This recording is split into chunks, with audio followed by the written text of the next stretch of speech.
3,5 menit dari bangun tidur. Dokter, narko, spesialis saraf. Assalamualaikum warahmatullahi wabarakatuh.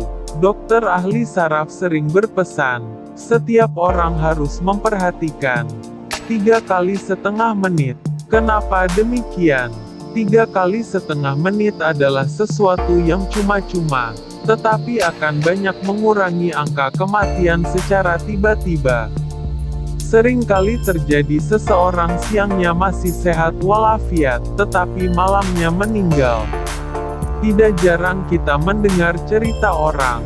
Kemarin saya masih ngobrol dengan dia, kenapa tiba-tiba dia meninggal. Penyebabnya adalah ketika bangun malam untuk ke kamar mandi sering dilakukan secara terlalu cepat. Begitu berdiri, otak kekurangan darah. Mengapa perlu 3,5 menit? Karena pola ECG, elektrokardiogram, seseorang normal pada siang hari, tetapi bangun tengah malam untuk melaksanakan hajat, tiba-tiba gambar ECG itu dapat beda. Karena dengan tiba-tiba bangun, otak akan menjadi anaemik, dan mengalami gagal jantung karena kekurangan darah.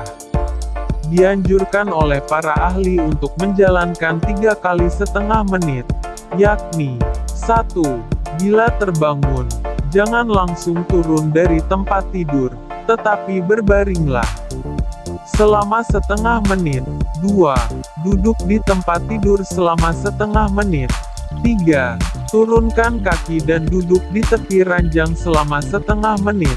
Setelah 3,5 menit yang dilakukan tanpa harus membayar sesen pun, otak tidak akan anaemik dan jantung tidak akan mengalami kegagalan, mengurangi jatuh dan meninggal ketika bangun tengah malam. Pernah setelah membaca tulisan ini, seorang usia lanjut menangis menyesali kenapa tidak mengetahui hal ini jauh-jauh hari. 2 tahun lalu dia bangun tengah malam untuk buang air kecil. Di kamar mandi tiba-tiba terasa dunia berputar dan jatuh. Akibatnya dia sekarang mengalami kelumpuhan dan tidak bisa meninggalkan tempat tidur. Tulang punggungnya mengalami cedera. Kalau saja dia mengetahui hal ini sebelumnya, tentu tidak harus menderita selama ini. Sare ke orang-orang yang kita kasihi untuk mencegah terjadinya stroke muda. Semoga bermanfaat. Salam sehat. Tetap semangat. Semoga info ini bermanfaat. Dari pesan WhatsApp Alumas Group. Tanggal 28 Mei tahun 2020. Pukul 7:03. Terima kasih.